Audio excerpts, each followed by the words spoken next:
Buenos días, hoy estamos en el programa número 9 de Expedición Botánica para Todos. Hoy nos acompaña Eduardo Barba Gómez, nos va a hablar acerca de especies botánicas en la pintura. Eduardo es jardinero, paisajista, investigador de obras de arte, específicamente las plantas que están representadas en estas obras. Ha sido colaborador de investigación en el Museo del Prado, en el Museo Lázaro Galdiano, en el Museo de Bellas Artes de Bilbao y también se ha desempeñado como jardinero en España, Bélgica, Francia, Italia, Países Bajos, Estados Unidos y Australia. Es autor del Jardín del Prado, este libro que se lanzó este año y ya creo que va por la cuarta o quinta edición, ha sido todo un éxito, así que lo recomendamos. Que en este libro podemos encontrar un estudio sobre las especies botánicas de algunas de las obras del Museo del Prado y también pues hay unos hermosos dibujos que hizo Juan Luis Castillo, así que les recomendamos que consulten y compren esta maravillosa obra. En este programa número 9, titulado El Jardín Pintado, pues vamos a hablar con Eduardo acerca de varios aspectos del arte y su relación con la botánica. Así que bienvenido, Eduardo, muchas gracias por acompañarnos hoy. Muchas gracias a ti, Laura, y a Licán por la invitación y por poder llegar al pueblo de Colombia, que para mí pues, es una sorpresa y un honor, desde luego, el poder estar ahora mismo, ¿no? Así cruzando el charco y poder llegar a vuestra tierra linda. Así que muchísimas gracias a vosotras. Gracias a ti. Bueno, Eduardo va a presentar algunas imágenes a través de un PowerPoint, así que la dinámica de esta entrevista va a ser que yo le haga como un paquete de preguntas y él nos va a explicar a través de imágenes que así va a ser pues, más fácil la explicación.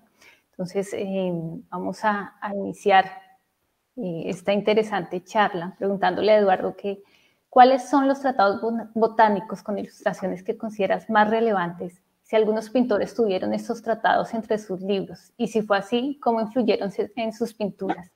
Y además del color, ¿en qué te fijas para establecer si un artista se basó del natural o de una estampa para pintar una planta? Pues mira, Laura, vamos por partes y en cuanto a la primera de los códices o de los herbarios que me han sido más útiles o que me gustan más, hay que empezar siempre por el Dioscórides. El Dioscórides es quizás la base de muchos de los herbales. Bueno, lo digo herbales porque es una traducción literal del inglés, herbals. Podríamos decir herbarios o códices botánicos también, podrían ser otros términos. Y quitando porque estoy seguro que muchas de las personas que nos estén viendo hoy pues no tienen por qué saber de botánica, simplemente la curiosidad por acercarse a la belleza de una lámina botánica. Aquí estáis viendo en pantalla, creo que estáis viendo pues dos imágenes de un códice botánico que es el Dioscórides de Viena. Estamos en el siglo VI, es decir, año 500 y pico. O sea, y fijaros ya cómo en esa época, ya estamos hablando de hace 15 siglos, prácticamente el grado de definición y de realismo es muy certero, ¿no? A la izquierda tenemos una artemisia, que es una planta muy medicinal, igual que la de la derecha, que es el plantago, el llantén. Las dos se representan mucho en obras de arte. Y quiero que te fijes, Laura, en la belleza que tienen las dos plantas, ¿no? Estamos hablando de que seguían ¿cómo se dice? Un realismo muy, muy claro, ¿no? O fíjate en esta otra diapositiva, ¿no? Aquí lo que estamos viendo ya es otro Dioscórides, es el Dioscórides napolitano, porque algo que hacía era muy curioso, que de repente fueron copiándose continuamente en los siglos posteriores, incluso podríamos decir que hasta 10 siglos después, el Dioscórides se fue copiando y cada artista, cada ilustrador lo hacía de una manera distinta. Si nos fijamos de nuevo en esta imagen, vemos que tenemos pues letras que están pues en griego principalmente, igual que aquí, en este Dioscórides, este ya es el napolitano, este es el del siglo VI y también sigue como mucho realismo. Y Laura, fíjate en esto. Quiero que te fijes en la parte de la izquierda, es el herbal. Creo que a la derecha puedes ver la flor, ¿verdad? De color violeta a la derecha, ¿verdad? Pues para asegurarme de que estamos viendo lo mismo. Sí, se está viendo perfecto. Pues fíjate, estamos delante de un muscari. En el pueblo de mi madre lo llamaban ajo de cigüeña, ¿no? Que la cigüeña pues es una ave que es muy querida en España, ¿no? Y quiero que te fijes cómo en este siglo sexto al séptimo, el grado de definición y de realismo entre la lámina y la planta al natural es bastante certero. ¿O te da esa impresión, Laura, o no? ¿O qué te parece a ti? Sí, sí. El Fíjate de la cómo... derecha, sí. Sí, ¿verdad? Ujú. Fíjate cómo la de la derecha, la foto de la derecha, lo que estoy haciendo es poner los frutos. Y en la de la izquierda estoy poniendo la planta entera. Pero fíjate aquí, por ejemplo, cómo tenemos el anagalis, los murajes, una planta que también se representa mucho en obras de arte. Y fíjate cómo en este Dioscórides napolitano del siglo VI al VI, fíjate cómo, bueno, pues la planta está recogida ahí más o menos, ¿no? Y seguimos copiando. Los herbales tienen una cosa muy hermosa, que es que si te fijas, por ejemplo, aquí estamos viendo una comparativa entre el Dioscórides napolitano, que está a la izquierda, y a la derecha, fíjate, es el Dioscórides, el primer Dioscórides que se copia ya en España. Entonces, estamos en 1500. Fíjate, 10 siglos entre los dos herbales, entre los dos códices botánicos, y fíjate cómo tanto uno como el otro van siguiendo ese grado de realismo. Y lo único que hacen es, pues sí, van aumentando un poquito más el realismo porque hay más técnicas pictóricas, se pueden hacer, las planchas se pueden hacer de otra manera, ya no es solo manuscrito. Entonces es curioso, ¿no? Cómo van siguiendo todo este camino, ¿no? De belleza. Al final son artistas que lo que hacían era fijarse mucho en su entorno. Es algo que es un concepto que yo voy a dar pues mucha importancia siempre en esta charla, como los artistas realmente lo que hacen es fijarse en su entorno, pero también, Laura, lo que hacen es fijarse en lo que han hecho los anteriores. Y en el caso de estos herbales es continuo, toda esta copia, ¿no? Fíjate aquí, 3 herbales separados por 11 siglos. Las 3 son las mismas plantas.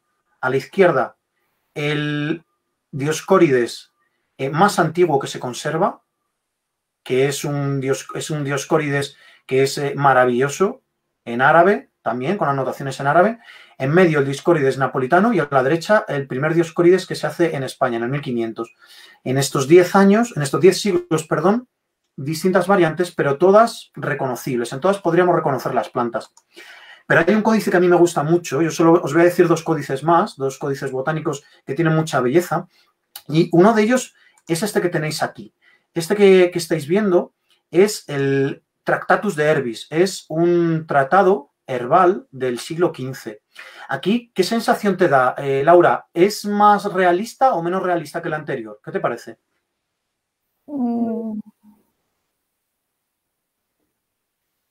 Quizás, no sé, más ordenado me parece.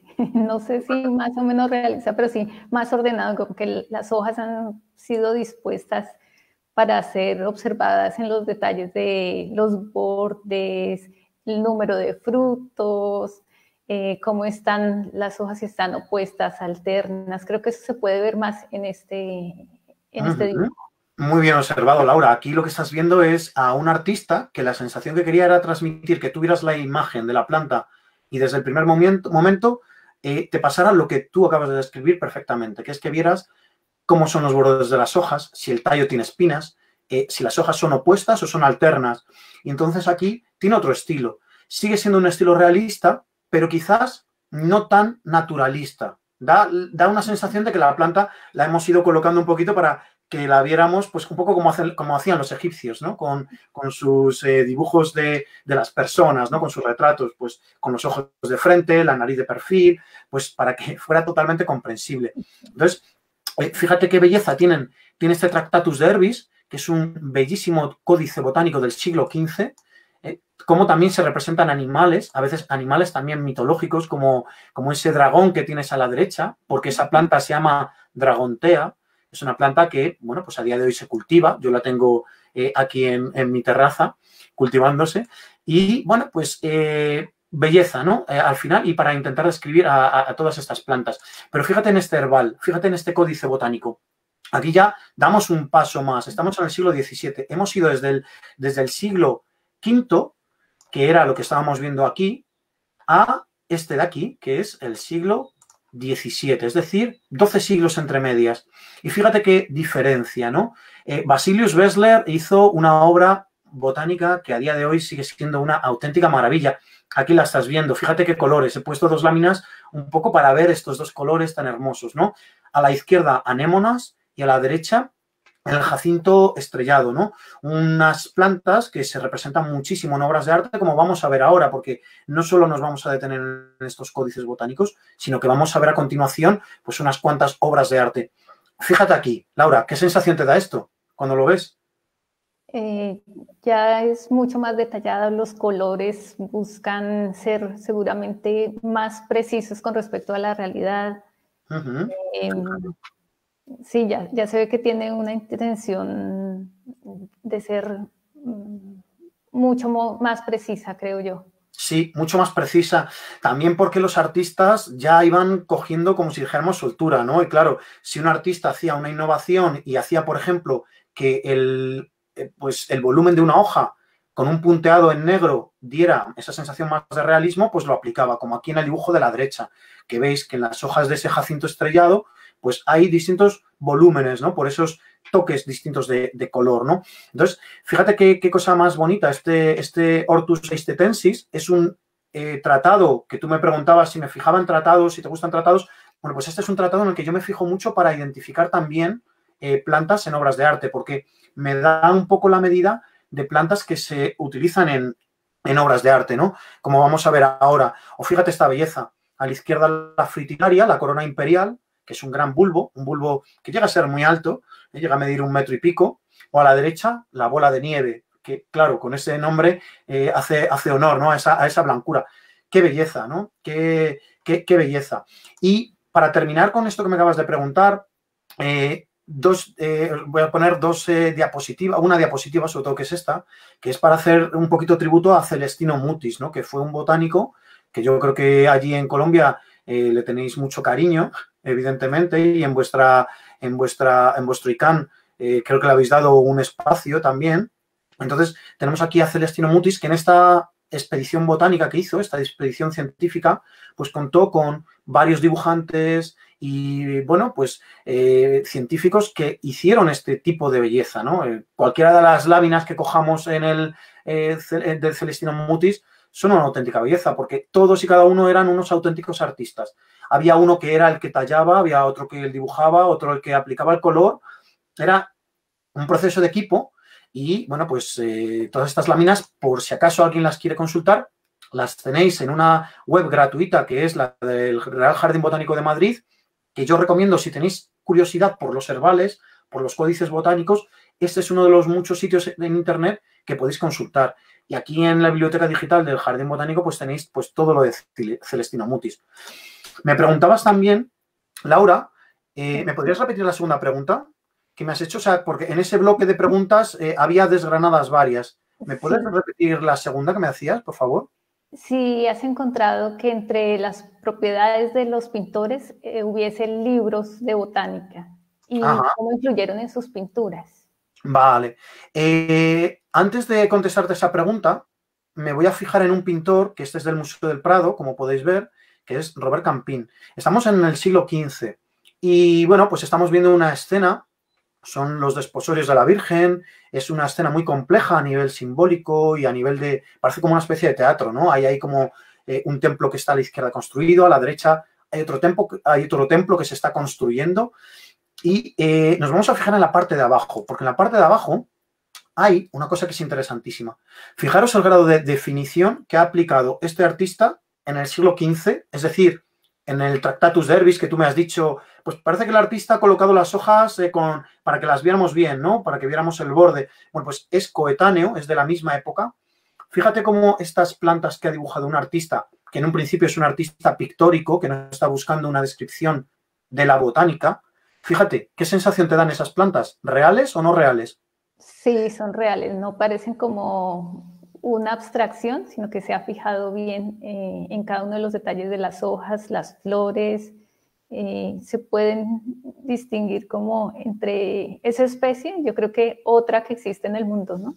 Seguro, qué bien que lo veas así, Laura, porque era la sensación que quería el autor, el artista, que nos transmitiera. Todas esas plantas que estás viendo allí, todas las personas de la Europa medieval, coetáneas también de Robert Campin, sabían perfectamente qué plantas eran. Ahí hay alguna planta venenosa, varias son medicinales. Entonces son plantas que son muy habituales en el entorno de los pintores. Bueno, pues fíjate cómo aquí este artista, sin ser un ilustrador botánico, como los otros que hemos visto, él quería darle esta importancia a la pintura. Cuando me has dicho que si hay pintores que se fijaban en esos tratados, pues la verdad es que es difícil saberlo, porque al menos que yo tenga constancia, no sé de ningún pintor de esta época que nos dijera claramente, pues mira, yo utilizo el Tractatus Verbis o me gusta el Dioscórides de Viena o, bueno, eran códices que muchas veces eran manuscritos y no eran de fácil acceso.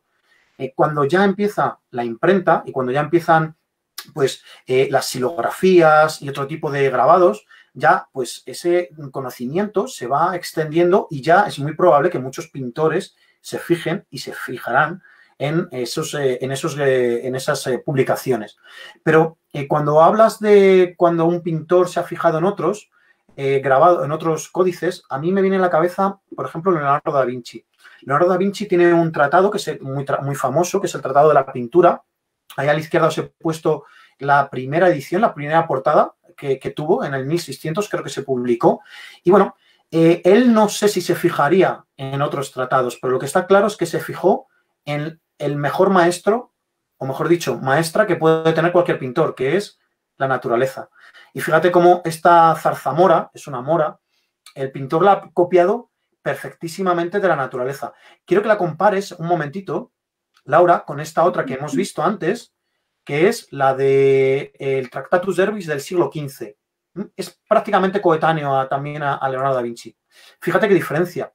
Con los frutos rojos y negros, eso sí, aquí tiene color, pero fíjate cómo Leonardo da Vinci a la de 3, 1, 2, 3, lo ha hecho, que es un retrato absoluto, ¿no? Fíjate qué belleza. Fíjate cómo ha independizado cada uno de los frutos, cada una de las hojas compuestas. ¿Ves las espinas a la izquierda?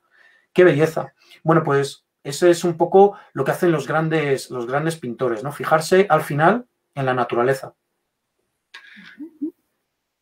Sí, y también con respecto a lo que has hablado, un poco nos has contestado la siguiente pregunta que tenía preparada, pero de pronto nos puedes especificar un poco más. Sí, dime. ¿Tú puedes ubicar una pintura dentro de una época o un lugar por la forma de representación? Y si puedes reconocer a un pintor por la manera de plasmar ciertos detalles botánicos. Pues mira, es que los pintores son muy reconocibles al final a la hora de cualquier cosa, ¿no? Cuando tú estudias mucho, mejor dicho, cuando estudias, simplemente cuando observas, cuando observas con detenimiento una pintura y otra del mismo pintor, de la misma artista, te das cuenta cómo vas viendo rasgos que son muy parecidos. Por ejemplo, fíjate aquí, el Bosco. Tenemos aquí un detalle de su obra maestra, que es el tríptico del Jardín de las Delicias, que está en el Museo del Prado. Quiero que te fijes en esos frutos de color negro. Mira cómo el pintor ha representado perfectamente esa protuberancia que tiene abajo de cada uno de los frutos. Vamos a verlo aquí. Fíjate, es otro Bosco. Tenemos aquí un Bosco que está también en Madrid, está en el Museo Lázaro Galdiano, y fíjate cómo también el pintor ha ido aplicando esos pequeños apéndices que tiene esta planta que se llama sello de Salomón. Bueno, cuando yo ya veo estas dos cosas, lo primero que me dice el Bosco es que él ha cogido estos frutos con la mano. Es una protuberancia que es muy chiquitita, pero que él la ha pronunciado un poquito más. Bueno, pues yo ya sé que el Bosco, por ejemplo, es un artista que se fija en la naturaleza mucho a la hora de representar las plantas. Por ejemplo, vamos a fijarnos en este grado de descripción que ya es absoluta. Fíjate qué cosa más hermosa. Es un detalle muy chiquitito de una obra. Luego veremos alguna obra de este pintor, es Bruegel, Jan Bruegel el Viejo. Estamos en el siglo XVII. Y fíjate qué belleza cómo este artista ha sido capaz de, bueno, pues copiar una planta que yo creo que tú qué crees. Laura, ¿qué te parece a ti? ¿Esta planta la ha copiado de la naturaleza o de un tratado botánico? De la naturaleza, creo yo. Mira, fíjate en esto. Fíjate ese golpe de luz que ha dado en la parte interna de esta caléndula.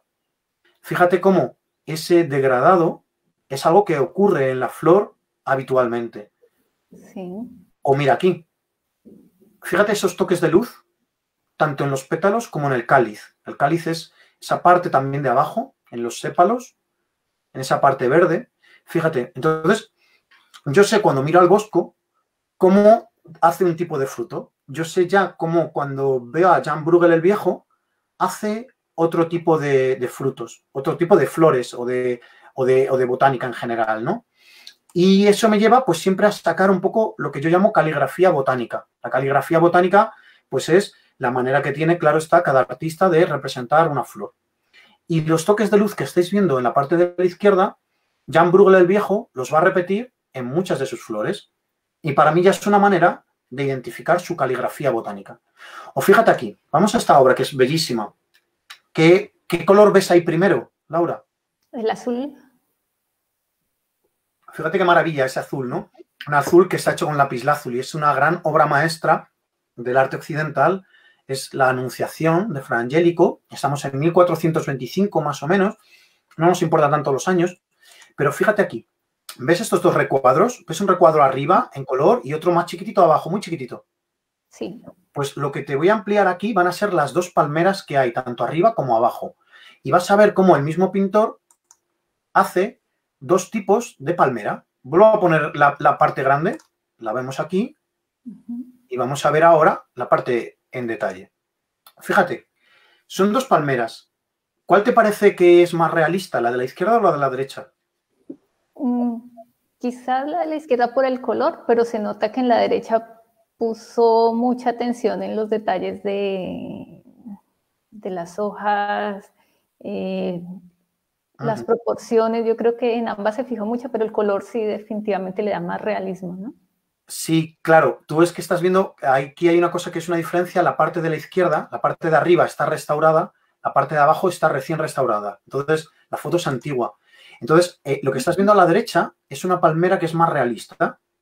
La de la izquierda es más realista por el color, pero lo que estás viendo a la izquierda es una palmera que, por ejemplo, Fra Angelico, que es este pintor que vivía en Italia en el siglo XV, pues él representaba de una manera muy habitual. En muchas de sus pinturas vas a ver esa palmera, esa misma palmera.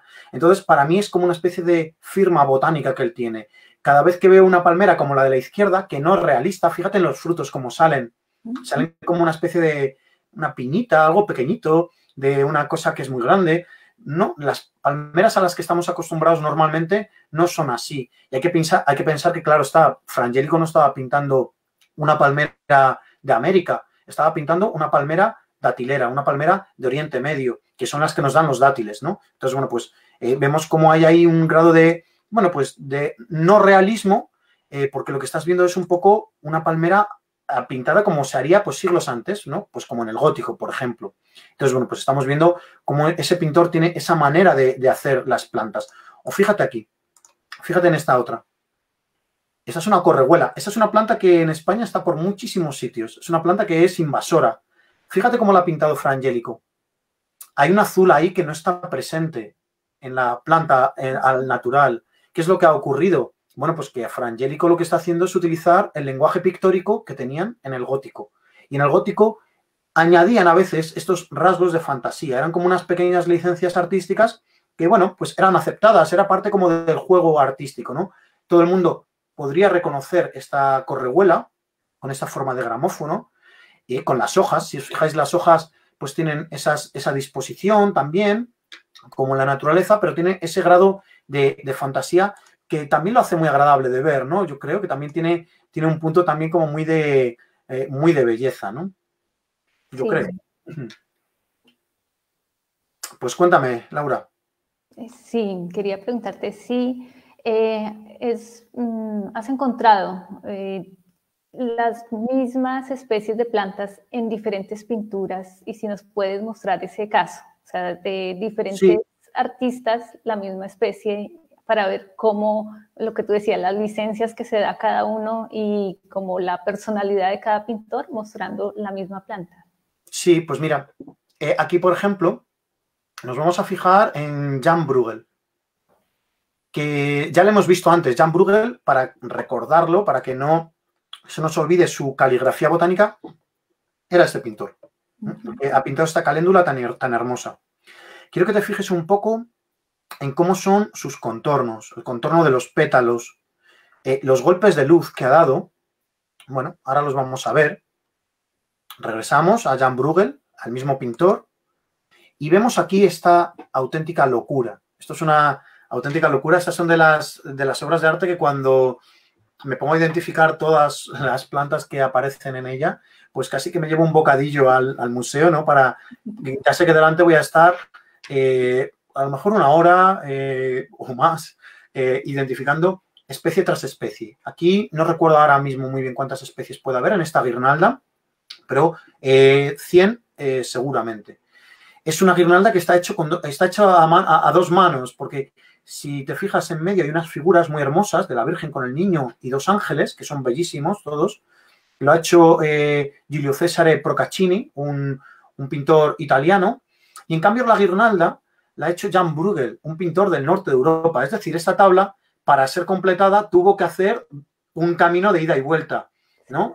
Jan Bruegel haría primero la guirnalda, bajó hasta Italia, hizo la guirnalda, perdonad que no os he dicho de dónde era Jan Bruegel. Jan Bruegel era de Amberes, ¿no? Lo que es la actual Bélgica, y esa tabla viajó a Italia para que el artista italiano, Procaccini, pusiera esas figuras en medio. Volvió a subir la tabla y ya Jan Bruegel, el viejo, de nuevo en Amberes, de nuevo en Bélgica, completó pues unas cuantas flores más para dar realismo. Bueno, pues fíjate aquí cómo ha hecho esa pintura también. Quiero que te fijes en los golpes de luz también, esos blancos, los vamos a ver ahora y los vamos a comparar precisamente con su discípulo. Fíjate, esta persona que tenemos aquí, este artista, se llama Daniel Segers. Era discípulo de Jan Bruegel el Viejo. Y fíjate, ha representado la misma planta, es el jacinto. Tanto una como la otra es el jacinto. Vamos a ver aquí cómo lo ha hecho el maestro y el discípulo. Y vemos como, por ejemplo, en esta planta, cada uno tiene su caligrafía botánica. En las dos lo podemos reconocer perfectamente. A poco que hayas visto esta planta, quizás es una planta que en Sudamérica no es tan habitual, porque es una planta que le gusta del frío para crecer, entonces pues allí pues no se va a cultivar tan fácil. Ahí tenéis otras muchas bellezas que vamos a ver luego. Entonces, fíjate aquí cómo cada uno ha aplicado una caligrafía botánica distinta. El maestro, ¿cómo trabajaba? Trabajaba mucho con la luz. Fíjate cómo los toques blancos nos están dando esos golpes de luz que tiene de manera natural el jacinto. Yo, que soy jardinero, en cuanto veo un jacinto, en cuanto veo esta imagen del maestro, de cómo ha pintado Jan Bruegel el Viejo el jacinto, sé perfectamente que lo ha copiado de la naturaleza. En algún momento del proceso creativo. A lo mejor lo hizo solo una vez y luego ya lo que ha hecho ha sido copiarla de su mismo apunte. Pero al menos una vez lo ha copiado de la naturaleza. ¿Por qué? Porque tiene los golpes de luz precisos allí donde los pétalos del jacinto los tiene. En cambio, fíjate en el discípulo. El discípulo trabaja más con el color. Modela, para mi gusto, más con el color, a base de dar distintas gradaciones de color. Es como ha construido la figura del jacinto. El maestro trabaja un poquito, para mi gusto, más con la luz y el discípulo más con el color. Entonces, dos maneras, dos caligrafías.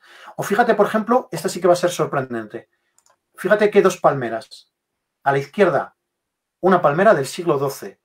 La ha recortado, ahí es parte de una figura, de un dibujo mucho mayor, de una iglesia que estaba en Segovia, y a la derecha el bosco. Fíjate, dos palmeras que se supone que es la misma, es la palmera datilera.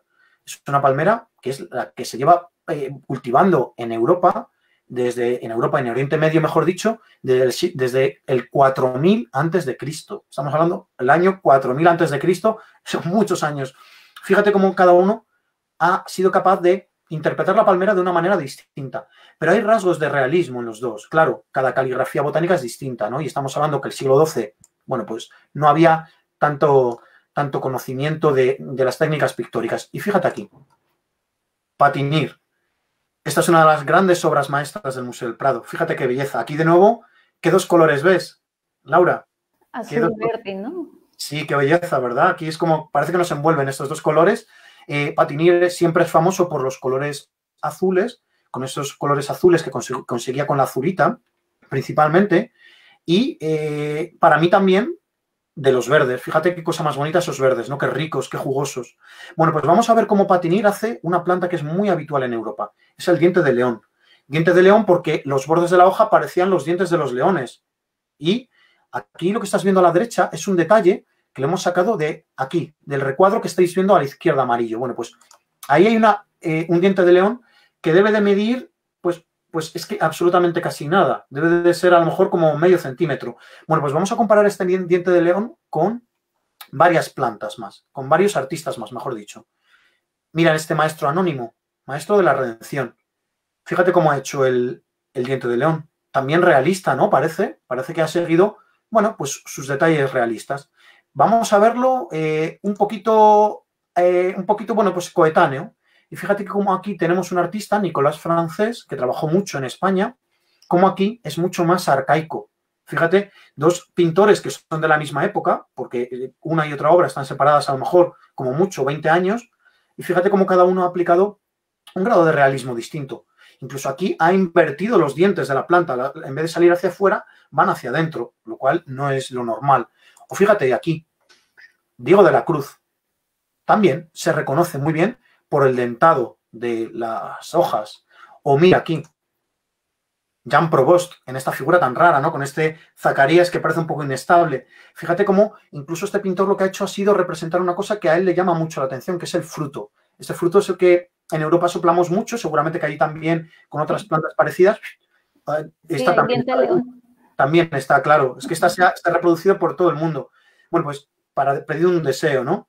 Entonces, fíjate qué belleza, cómo cada pintor ha representado el diente de león de una manera distinta, pero todos se pueden identificar. Cada uno tiene su caligrafía botánica, igual que cada uno de nosotros escribimos de una manera. Yo hago unas letras M, seguro que un poquito distintas a las tuyas, Laura, o una J, o una R, o lo que sea. Pero cualquier persona que sepa leer, que sepa interpretar el lenguaje escrito, va a saber identificar tu M y mi M, tu J y mi J. Pues esto es exactamente igual. Cuando tú conoces la planta y tienes un poquito de noción de cómo funciona este lenguaje pictórico, eres capaz de identificar cualquiera de estas plantas. Eso es. Sí, y quería preguntarte, además de las pinturas, ¿en qué otros objetos has encontrado representaciones botánicas? No sé, en ornamentaciones, textiles. Cuéntanos un poco de eso. Pues mira, Laura, el otro día que hice un directo para el Museo del Prado, para el Instagram, está en Instagram y en Facebook, en él, una de las cosas que decía al final en la despedida es que para mí la botánica está presente prácticamente en cualquier obra de arte. No en todas, evidentemente, porque entonces sería para mí una maravilla, pero no es lo real. Lo que estamos viendo es cómo en muchas obras nos vamos a encontrar que las plantas están presentes pues en tejidos, en piedras, en metales, en un montón de ornamentos. Yo solo aquí te he traído esta diapositiva para que veas un poco esta belleza, ¿no? Estamos en es un trocito de pintura, esta pintura es muy grande, es más grande que cualquiera de nosotros, en este fragmento de esta pintura vemos a San Juan Evangelista, cómo está escribiendo y vemos cómo tiene un paño de honor, que es como se llama esa tela que se suelen colocar detrás, con unos colores, bueno, fíjate qué sinfonía, Laura, de colores, de rosas, rojizos. Fíjate los ribetes de color violeta que tiene alrededor, a los dos lados, el paño de honor. Fíjate qué belleza y qué delicadeza. O el mismo verde que lleva en el vestido este San Juan, ¿no? Bueno, pues podríamos no prestarle más atención a esta figura, pero fíjate en la parte de detrás. En la parte de detrás, en ese paño de honor, tenemos de repente una planta muy esquematizada, bordada, que es ni más ni menos que la dormidera. Es la flor del opio.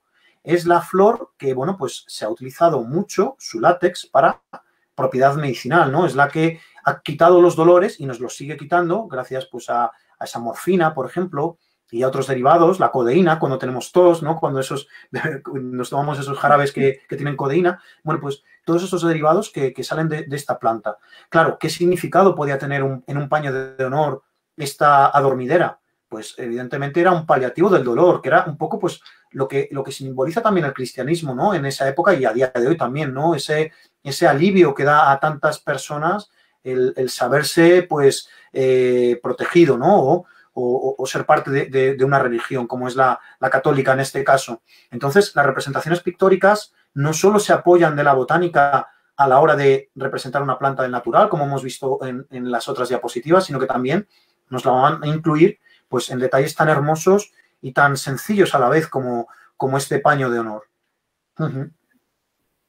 Sí, queríamos saber, según tus observaciones, hay pintores que plasman la botánica con realismo, otros se dan algunas licencias y también están los que construyen lo que tú has llamado quimeras botánicas. ¿Nos podrías dar unos ejemplos de cada caso, ejemplos que te hayan llamado la atención?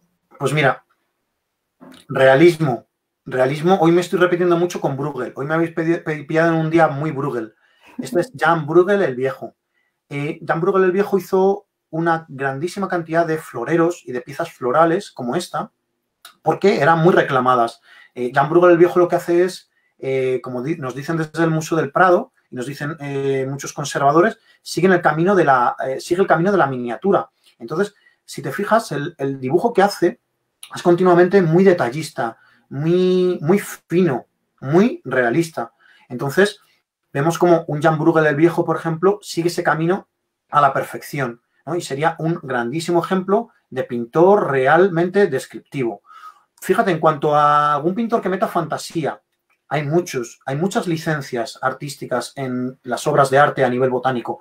Aquí tenemos a un pintor que es Van der Hamen. Juan Van der Hamen es un pintor de origen del norte de Europa, pero que viene a la corte, viene a España y, bueno, pues está allí en el siglo XVII, en pleno siglo de oro de España, pues tenemos este gran pintor y vemos cómo tenemos una representación muy grande de flores.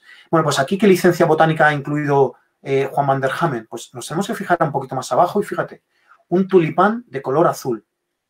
Bueno, pues los tulipanes de color azul, por muchas fotos que veamos en internet de tulipanes azules, no existen.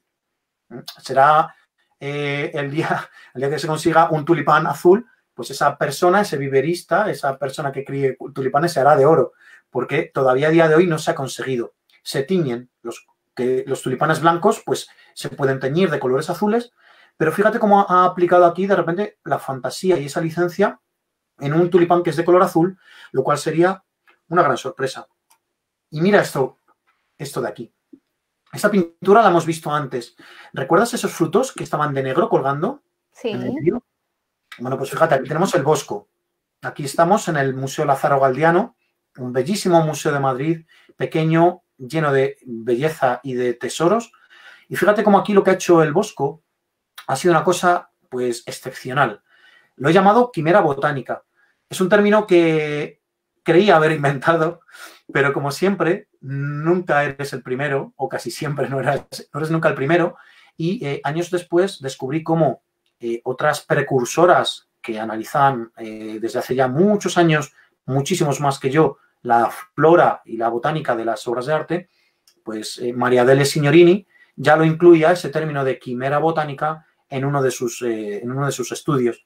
Bueno, pues en esa quimera botánica lo que estamos viendo están numeradas, porque esto es parte de un estudio que hice. Estamos viendo hasta 10 especies distintas para formar una planta monstruosa.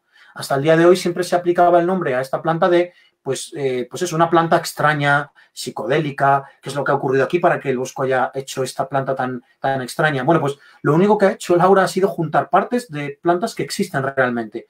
Todas esas plantas que estás viendo ahí, con cada una con una letra, existen en la naturaleza. Y el Bosco, el artista, lo que ha hecho ha sido juntarlas como si fuera una especie de Lego, de puzzle, y ha creado esta bellísima quimera botánica. ¿Te gusta? Sí. Eduardo, espera un momentito porque me están preguntando aquí, Paloma Bisuli, que si sabes el año de la obra de Juan Van der Hamen. Pues tendría que verlo. Creo que será en 1600 y algo. Soy muy malo para los números. De hecho, por eso me hice jardinero. Entonces, pero debe de ser por ahí. Míralo en la web del Prado y pon en Museo del Prado, en la búsqueda, pon Juan Van der Hamen, con H-A-M-E. H-A-M-E-N. Juan Van der Hamen. Y enseguida te va a salir este cuadro que se titula Flora. Y ahí está. Pero vamos, 1600 y algo será.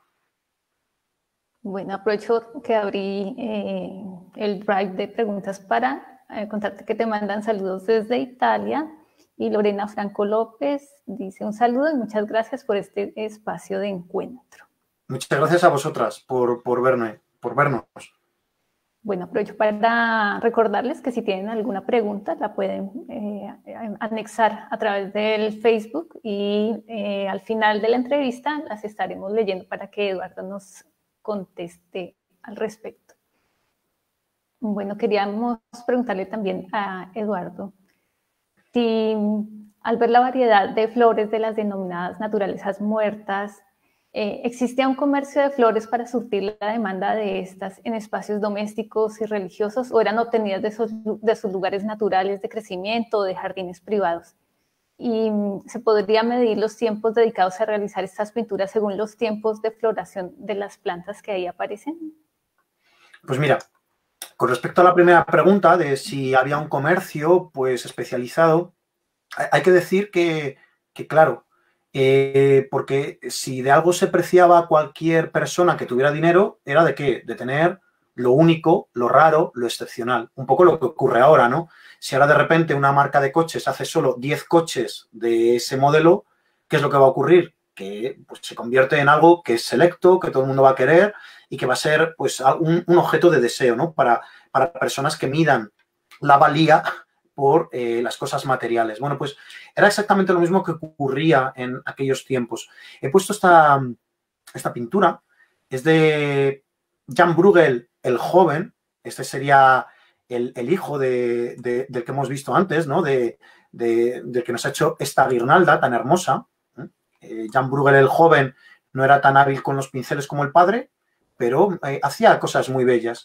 Bueno, pues Jan Bruegel el joven lo que hace es, pinta aquí este teatro de monos y si te fijas tienen flores, ¿no? Alrededor. Está todo lleno de tulipanes. Estamos viendo cómo todas las flores que están tratando a la izquierda o en medio hay unos bulbos que están en el suelo de color blanco. A la derecha parece que está uno con un cartelito. Al fondo, en esa mesa roja, están contando dinero, fíjate.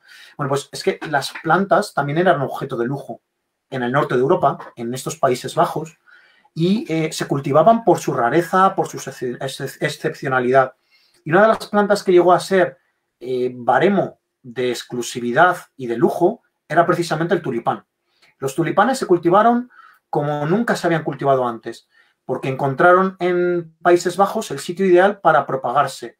Una tierra arenosa, lo cual permitía que el bulbo estuviera siempre muy aireado y con un cultivo perfecto. Entonces empezaron ahí a propagarse los bulbos de tulipán y se originaron variedades que eran únicas y excepcionales de allí. Bueno, pues no solo ocurrió con los tulipanes. Quien tenga interés por esta historia, yo os recomiendo que luego pongáis en Google tulipomanía, la manía de los tulipanes, ¿no? Tulipomanía, para que descubráis una auténtica locura. Se considera la primera vez en la historia de la humanidad que se generó una fiebre sin lugar en otro sitio, una fiebre económica por los bulbos de tulipán. Y entonces eso originaba también el cultivo de otras plantas. Luego en las cortes, por ejemplo, ¿recuerdas, Laura, que antes he puesto un tratado que era este de aquí, el Hortus Eistetensis? Bueno, pues Basilius Besler lo que hizo fue aglutinar en este tratado, que también está hecho exaequo con un montón de otros artistas, bueno, con varios artistas grabadores, lo que hizo fue acumular en este libro las flores que cultivaban en la corte cierta persona. Entonces, estamos viendo cómo en cada lugar, siempre que ha habido dinero, siempre ha habido jardines y siempre se ha querido tener la exclusividad de plantas distintas. Entonces, esa exclusividad ha hecho, desde hace muchísimos siglos, que ese cultivo se propagara. Y ese cultivo, claro, luego llegó también a manos de los artistas y a nivel también de jardines más pequeñitos, ¿no? Jardines más pequeños que también, pues, cualquier persona que tuviera un trocito de tierra también quería cultivar esas plantas que tenían los jardines de los nobles, ¿no? Por ejemplo. Entonces, bueno, eso sería.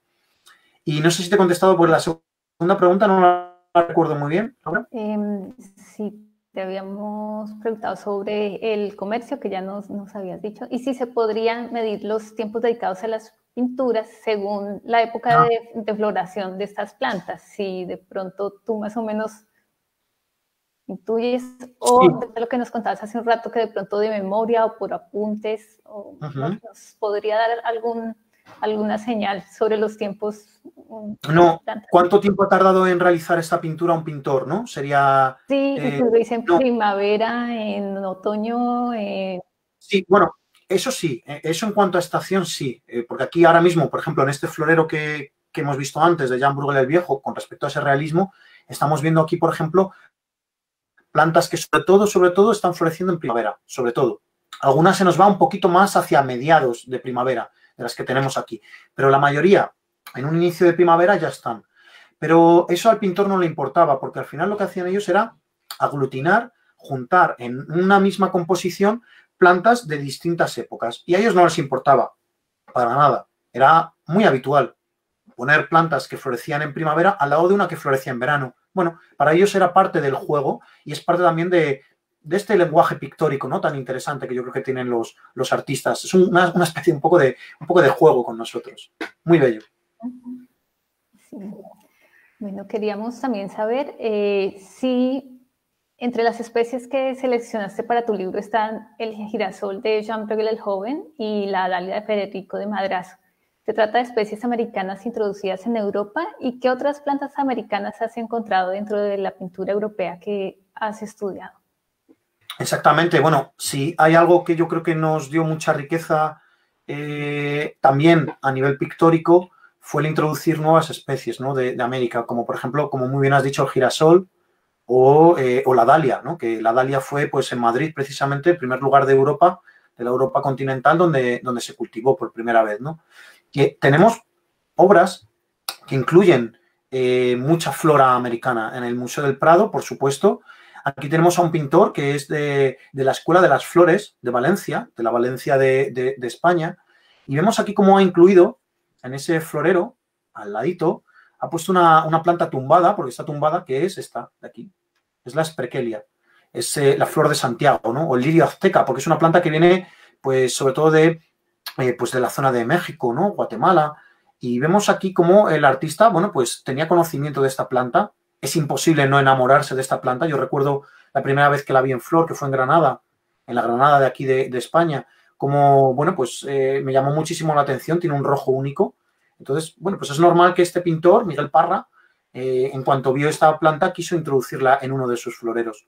O mira aquí, Juan de Arellano, un pintor asentado en Madrid y también del siglo XVII, y vemos cómo, pues en pleno barroco, de repente, tenemos esta flor, que es el Don Diego de Día, la llamamos aquí. Creo que por allí la llamáis campanillas también, no sé qué nombres tendrá en Colombia.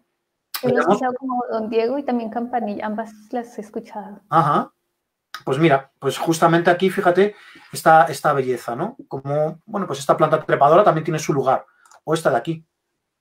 Un florero que ya es una auténtica locura. Tiene ya, pues eso, también muchas docenas de especies. Y fíjate cómo a la derecha también ha incluido los tajetes, que es el famoso, no sé cómo se pronunciará, bueno, ahora se me ha ido el nombre. Lo llevo oyendo porque es la flor de los muertos que se utiliza, que se pone en México. Campusachil, no me suena ahora, seguro que alguien me ha hecho cortocircuito. He dicho el nombre científico, tajetes. Bueno, pues esta planta también, una planta pues del entorno de México. Y bueno, pues fíjate qué rápido Bruegel en esta pintura de este florero, que estamos viendo prácticamente todas las plantas son de floración de primavera y prácticamente todas de floración, bueno, de origen europeo, ha incluido ahí de repente una planta americana, ¿no? Con esta belleza que tiene y esta alegría que tiene los tajetes, ¿no? El campo, ahora no me sale. Bueno. Cempasúchil. Esto. Cempasúchil. Esto es. Que sepa náhuatl, que me perdone la pronunciación, pero son muy difíciles de decir.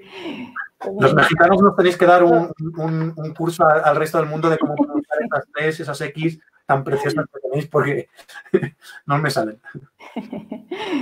Sí. Y me pareció que cuando mostraste la de Van der Hamen, ¿hay un girasol o me equivoqué? A la izquierda. Sí, es muy probable. Un girasol aquí lo tenemos, sí, a la izquierda, abajo a la izquierda, a los pies del niño. Ahí tenemos un gran girasol, sí. Sí. Pero el girasol fue introducido después del descubrimiento de América porque en algunas traducciones, por ejemplo, de libros de emblemática, o será que la traducción está mal hecha y se refieren a girasol siendo otra especie cuando hablan, por ejemplo, de flores relacionadas con el sol.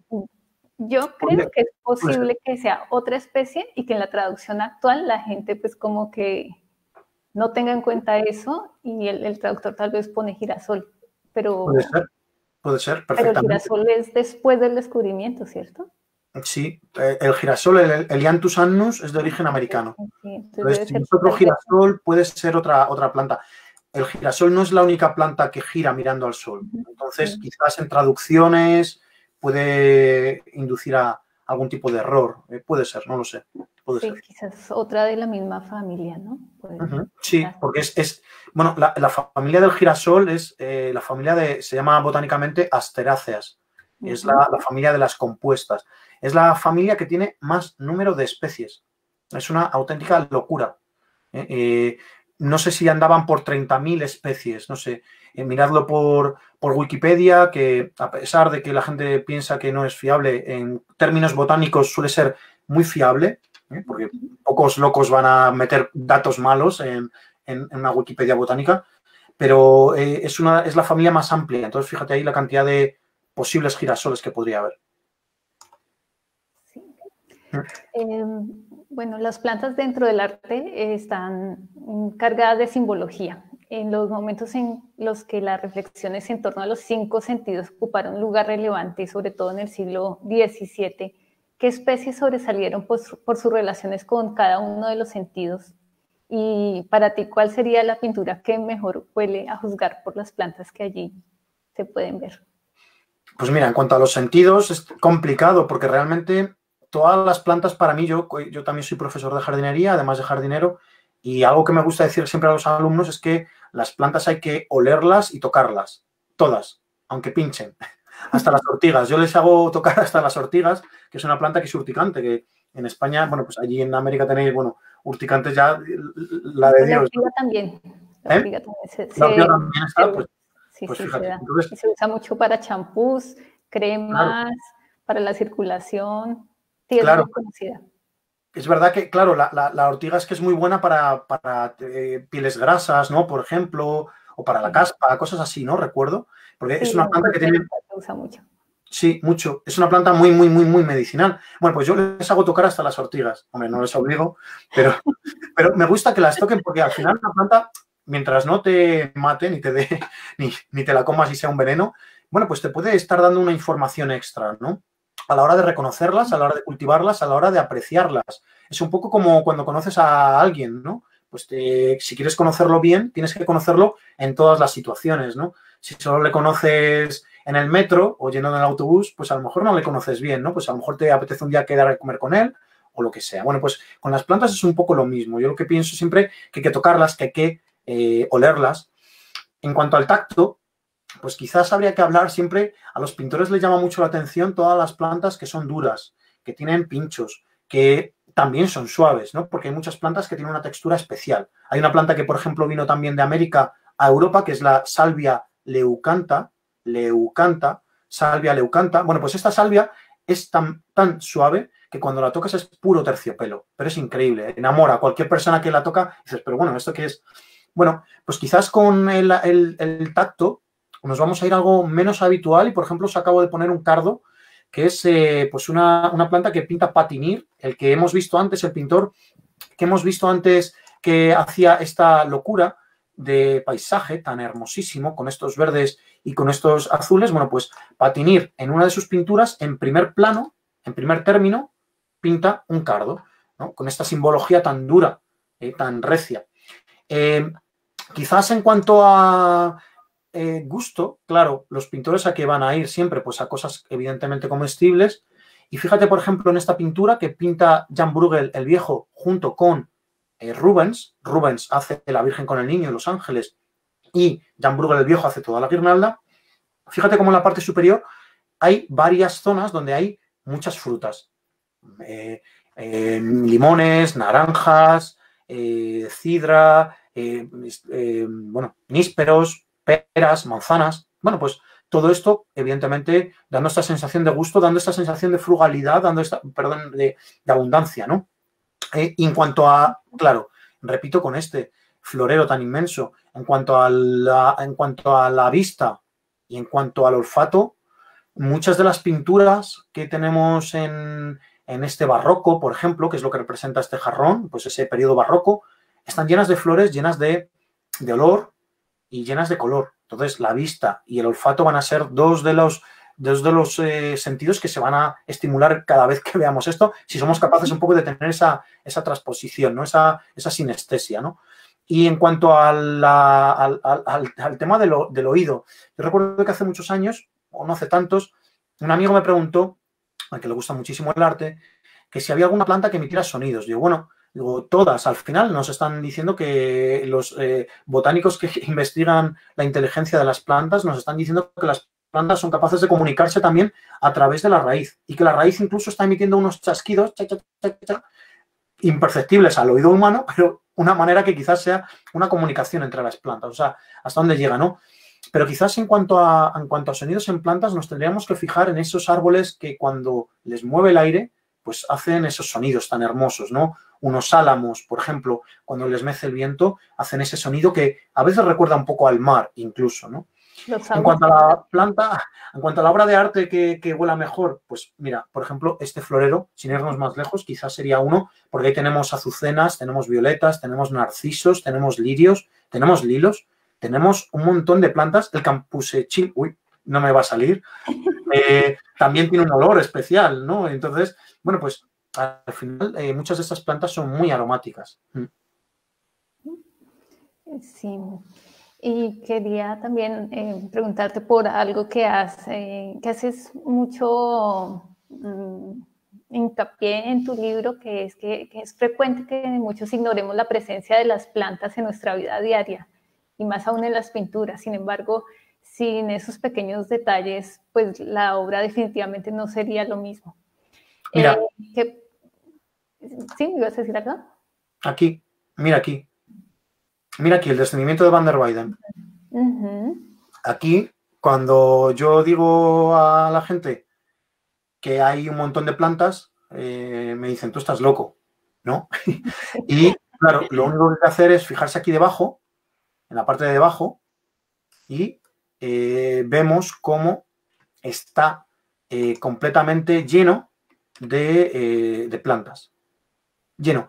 Aquí solo hay unas pocas, pero hay una docena de plantas y todas las plantas tienen su historia, además. Entonces, claro, es que una obra de arte no está completa hasta que no se devanan todas las capas, ¿no? Aquí en esta obra podríamos hablar de varias capas, de los tejidos, bueno, empezando por supuesto de los gestos, ¿no? Las miradas, las manos, cómo nos hablan, los tejidos, hay joyas, hay objetos. Hay rocas, hay plantas. Sin ir devanando cada una de estas capas, no seríamos capaces de interpretar bien la botánica del cuadro, ¿no? Y, o sea, la carga simbólica del cuadro, ¿no? A todos los niveles, ¿no? Entonces, bueno, pues hay que ir y intentar el desvanar, no va a salir la palabra, pues comprender todas las capas que tiene un cuadro. Y la botánica, claro está, es imprescindible. Pero sí es muy cierto lo que tú decías, que no solo en la pintura, sino también en la vida diaria nosotros no nos fijamos qué pequeña hierba hay en nuestro jardín o entre los ladrillos que van haciendo, casi no nos fijamos nunca en eso, ¿no? No, y fíjate, bueno, que os voy a contar que te voy a contar a ti, Laura, que eres de Colombia, de uno de esos países que la naturaleza abruma, ¿no? Por la exuberancia, la riqueza, la variedad de formas. O sea, es algo que es espectacular, ¿no? Y en cambio, aún así, ni siquiera nos fijamos, ¿no? En esos entornos, ¿no? Con las plantas. Responde a una respuesta, pues, valga la redundancia, evolutiva, ¿no? Pues nosotros no nos fijábamos en las plantas porque las plantas no nos podían comer. Nos tenemos que fijar en cosas que se movieran, en cosas que realmente implicaran un peligro para nosotros, ¿no? Si venía un tigre, pues, hombre, pues era lo primero que íbamos a ver, no nos íbamos a fijar en una palmera que había detrás, ¿no?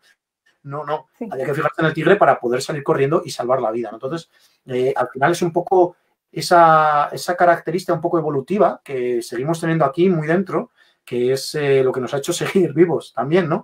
A día de hoy ya afortunadamente pocos animales en nuestros entornos nos pueden comer, pero ahora entonces es cuando hay que volver un poco más la mirada a las plantas, ¿no? Y prestarle más atención a todas estas plantas que, bueno, pues que están ahí y además nos da mucha riqueza, ¿no? O sea, nos dan continuamente riqueza y nos dan mucha belleza, ¿no? El salir a la calle y el ir mirando cada día las plantas que tienes en tu entorno, nombrándolas incluso, nos da una conexión distinta con el entorno. Yo creo que es muy necesaria, además. Sí, y ya para finalizar mis preguntas y darle paso al público, te quería preguntar si sabes de algún pintor que haya sido donado a la jardinería. Pues mira, esa pregunta cuando me la hiciste, me la propusiste, yo hay uno al que le tengo especial cariño porque es Roland Saverey, ¿no? Es un pintor del norte, murió en Utrecht, en lo que es la actual Países Bajos, muy cerquita de Ámsterdam. Y Roland lo que hacía era un gran pintor. Quizás no es uno de los pintores conocidos, porque no es una primera línea, ¿no? de pintor. Pero fíjate qué curioso. Era capaz de hacer tanto floreros como esos paisajes tan extraños como ese que tenemos ahí arriba, ese memento mori, ese recuerda que algún día vas a morir, ¿no? Con esos cadáveres de animales. O esos paisajes, hacía unos paisajes muy ricos. El de abajo está en el Museo Thyssen-Bornemisza, de aquí de Madrid.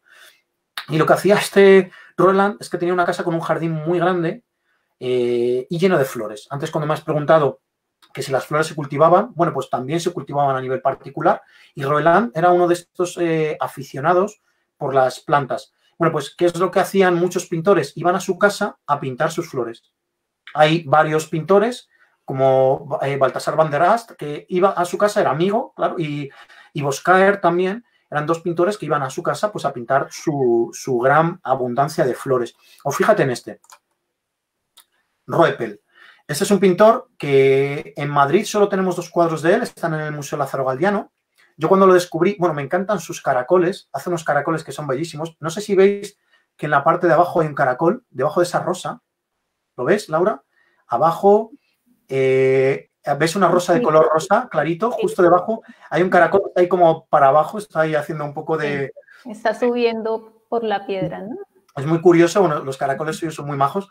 Y él tenía pinta de majo, ¿no? También. Tiene cara de simpático ahí con su pelucón, pero parece como una persona muy agradable. Bueno, pues él era un jardinero que siempre en los tratados que se leen de él o en las biografías o en cualquier sitio que hablan de Roepel, dicen de él que le encantaban cultivar las flores. Era un loco apasionado de las flores. Entonces, bueno, pues fíjate cómo ahí se autorretrata, porque eso es un autorretrato, se autorretrata él pintando unas frutas, también con alguna rosa hay por ahí, y a la derecha, pues, uno de sus grandes floreros con, pues, muchas flores, que seguramente muchas de esas flores estarían en su propio jardín, ¿no? O sea, que es algo también muy emocionante el poder ver cómo un pintor era, además de pintor, jardinero.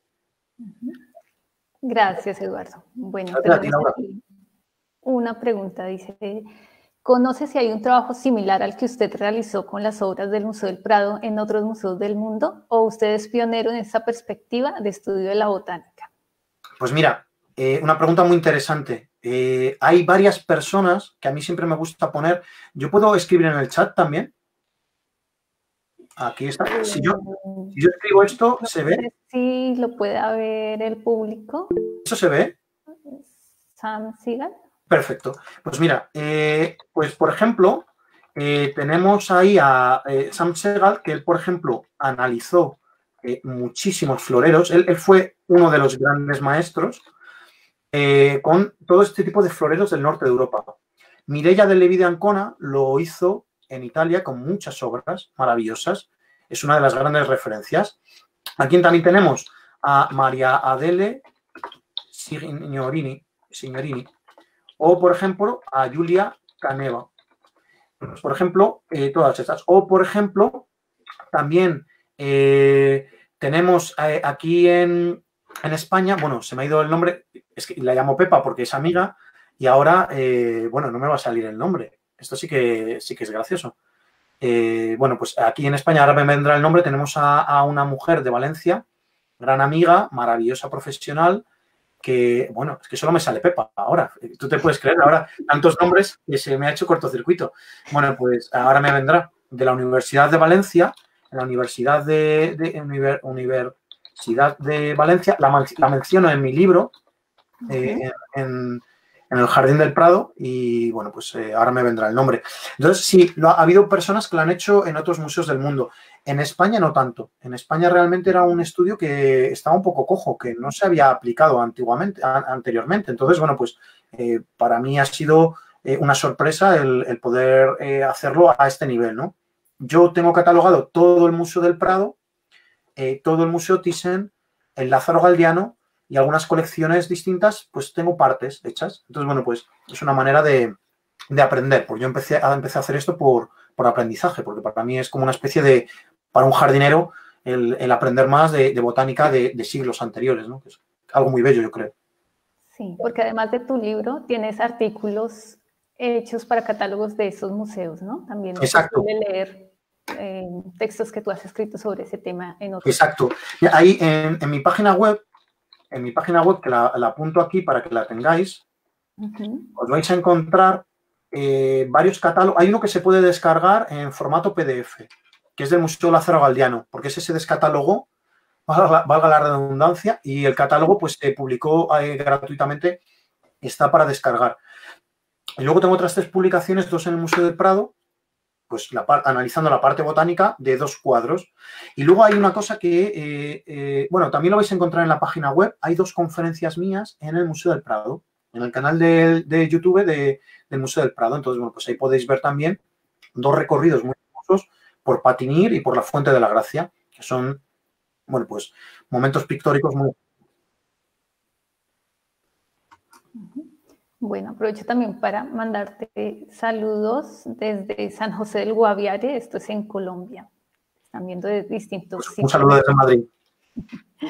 Bueno, otra pregunta. ¿El conocimiento sobre la botánica, la medicina e incluso la química estaba tan avanzado como lo describe Humberto Eco en El nombre de la rosa o hace parte de la ficción y la trama de este autor? No, para nada, y además es parte del mito que se está desmontando. Nosotros cuando pensamos en Edad Media pensamos siempre en oscuridad, en incultura, en dureza, pensamos muchas cosas peyorativas, pensamos muchas cosas negativas de la Edad Media, pero no es así, es un poco una leyenda negra. Entonces, lo que está claro es que cuando nosotros hemos visto, yo creo que es una pregunta que se contesta fácilmente viendo esta cosa de aquí. Esto que estáis viendo aquí, recuerdo que era pues un tratado botánico, un códice botánico del siglo VI, porque ese es el códice, el Dioscórides napolitano, del siglo VI. Entonces, aquí lo que estáis viendo es una descripción de cada una de las plantas. Las 4 son perfectamente identificables, a poco que tengas conocimiento. O, fijaros aquí, un siglo antes incluso, siglo V, el Dioscórides más antiguo que se conserva. Todas esas letrillas que vemos ahí lo que están haciendo es recoger principios medicinales de cada una de las 2 plantas. Entonces, había un conocimiento muy elevado de la botánica y de esa botánica aplicada a los remedios. Porque no hay que olvidar que hoy en día, bueno, pues sí, cogemos una pastillita, clic, nos metemos el principio activo aquí dentro y ya todo curado, ¿no? Pero antiguamente no era tan sencillo. Antiguamente había que obtener esos principios medicinales de la misma planta, de la propia planta. A veces podía ser una infusión de la artemisia. Por ejemplo, a la izquierda tenemos la artemisia. Esa artemisia a día de hoy se sigue utilizando a nivel medicinal. Entonces, no eran unos incultos como pensábamos. Yo también lo pensaba en época, ¿no? Pues cuando antes de empezar a estudiar, pues pensaba que también, bueno, pues estos remedios no podían ser ciertos. Y sí que había pues muchos remedios, ¿no? Y evolucionados, ¿no? En Egipto se han descubierto sin ir más lejos, cosas de quirúrgicas que pues, son impensables, ¿no? Entonces, bueno, pues a día de hoy, ¿no? Hacían cosas muy sofisticadas, realmente. Una pregunta, Eduardo. A lo largo de la conferencia has hablado de Dioscórides. ¿Podrías explicar qué es un Dioscórides? Pues Dioscórides era un griego que hizo el repaso más exhaustivo a toda la botánica que se conocía en la época. Entonces, lo que hizo fue botánica aplicada a la medicina, pero no solo medicina, sino que también nos encontramos animales, nos encontramos también minerales. Entonces, lo que hizo fue englobar en un manuscrito todo el conocimiento médico que había pues, relacionado con la botánica, la zoología, y tuvo tantísimo éxito que lo que se hizo fue ir replicándolo, ir copiándolo. Todas las bibliotecas querían tener una copia del Dioscórides. Entonces, ¿eso qué originó? Que muchas de esas bibliotecas tenían, pues, aquí tenemos el Dioscórides de Anicia Julia, se llama. Este es del siglo V. Este es el Dioscórides del siglo VI, que está en Nápoles. Por eso se llama el Dioscórides napolitano. O este de aquí, de la derecha, que estamos viendo aquí, que era pues el primer Dioscórides que se copió, el Dioscórides que se copió, el primero que se hizo aquí en España, por un médico segoviano que se llama Andrés de Laguna, pues fijaros cómo durante 10 siglos e incluso más se fueron copiando y se fueron replicando. A este Dioscórides se le da un nombre también que es el de materia médica, en latín, de materia médica. Entonces, eso lo que significa, pues es eso, lo que son todos los usos y costumbres de la época para salvar vidas, al final. Yo quería hacerte una pregunta mía que no estaba en el guión. Adelante. ¿Hay una especie de hemerocáliz que lleva tu nombre? Ah, sí. Cuéntanos cómo es esa historia. Sí, bueno, el hemerocáliz, a ver, el hemerocáliz es una planta, es de la familia un poquito como la de la izquierda, como la corona imperial. Digo, a ver si hemerocáliz aquí no tengo ninguna obra donde salgan hemerocáliz, pero sí que hay una. Si os fijáis en el florero, vais a ver que hay una flor de color blanco grande arriba a la derecha, que son las azucenas. Yo creo que muchas personas lo podemos reconocer, ¿no? Las azucenas. Bueno, pues el hemerocáliz es muy parecida. De hecho, se llama azucena de día, porque cada una dura solo un día y se muere. Entonces, yo tengo allí una persona en Estados Unidos con la que consulto mucho. Yo cada vez que hago identificaciones en las cuales no sea mi ámbito de especialidad, pues lo que hago es contrastarlas, ¿no? Pues a lo mejor yo no soy un gran experto en frutos antiguos, por ejemplo, peras, manzanas, cosas así, ¿no? Evidentemente las reconozco, pero cuando quiero saber de variedades, a veces lo que hago es recurrir pues, a otras personas que me ayuden a llegar a esa identificación, ¿no? Yo esa identificación luego la valoro, evidentemente, yo en mis bases de datos también le doy la valía que corresponde, reconociendo quién ha identificado esa planta. Entonces, uno de mis contactos botánicos que yo tengo está en Estados Unidos y un amigo suyo es un gran cultivador de estas azucenas de día. Entonces, pues por afinidad, porque nos caemos muy bien sin habernos visto nunca, porque solo ha sido una comunicación epistolar, ¿no? A través de correo electrónico simplemente, pues hemos ido creando una amistad. Entonces, un día me dijo, oye, que mi amigo quiere quiere dedicarte un hemerocáliz, ¿no? Entonces, bueno, pues digo, pues me haces un honor increíble, porque claro, tener una planta, una flor que tenga tu nombre, pues es muy bello, ¿no? Y muy, muy especial. Así que, pues siempre se lo agradeceré. Porque los nombres de las variedades se le puede dar cualquier nombre. No hace falta que sea en latín. Puede ser tu nombre, puede ser el nombre de tu mascota, como digo en el libro, ¿no? Puede ser cualquier cosa. O sea, que la verdad es que me hizo un honor bonito. Bueno, Eduardo, entonces te agradecemos tu presencia en el capítulo de hoy de Expedición Botánica para Todos. Siempre bienvenido en el ICANN. Esperamos tener próximamente tus publicaciones, tus nuevas investigaciones en torno a la botánica y te esperamos en Colombia para que veas la flora de nuestro país. Así que muchísimas gracias. Muchas gracias a ti, Laura. Yo creo que cuando vaya a Colombia, como decía hace poco, digo, yo creo que no voy a querer regresar, digo, porque tenéis tanta belleza allí que que tiene que ser una auténtica locura, ¿no? Yo ver esos, la Tabebuya rósea o el Guayacán rosado, que creo sí, que Guayacán. Guayacán rosado, o la palmera que me enseñaste tú, esa palmera, La palma de cera. la palma de cera, bellísima. Sí. Ese paisaje que ojalá que lo podáis recuperar y proteger más todavía y que no desaparezca, que son paisajes que son únicos, ¿no? Yo creo que Colombia tiene esa belleza natural, que bueno, que muchos pintores lo que hemos visto hoy es que intentan perseguir esa belleza, ¿no? A fin de cuentas, ¿no? Y la intentan plasmar en un lienzo o en un cuadro y bueno, pues a veces no hay que irse muy lejos, ¿no? Simplemente abriendo la ventana y mirando y sabiendo mirar, simplemente. Y no hace falta irse tampoco a las montañas. Simplemente en el patio trasero de tu casa, en tu terraza, en un balcón, puedes tener mucha belleza. Así que, bueno, pues muchísimas gracias, Laura, por vuestra invitación a Licán y por vuestra atención a todos los que nos estáis viendo. Y nada, un beso muy grandote desde Madrid a todos. Gracias, Eduardo. Bueno, y a nuestros amigos que nos acompañan cada lunes en este programa, los invitamos al programa número 10, que se va a emitir el próximo lunes. Nos acompañará Román García Mora. Román es ilustrador científico, así que todas las preguntas que nos han hecho en programas anteriores sobre ilustración científica, dónde se puede estudiar, si es pertinente frente a la fotografía en la actualidad, bueno, todo eso nos lo va a contestar Román. Así que los esperamos. Muchas gracias y hasta luego. Gracias a Leider y Diana. Muchas gracias por estar ahí detrás y con toda la parte técnica.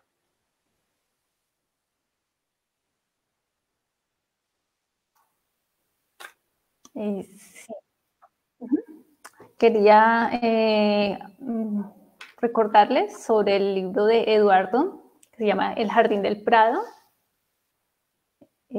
Fue presentado en febrero, tal vez, en febrero, del 2020. Exactamente. ¿No? Hicimos una conversación con Antonio Muñoz Molina, que no sé si es muy seguido allí en Colombia, pero es un excelentísimo novelista, escritor que tenemos aquí en España.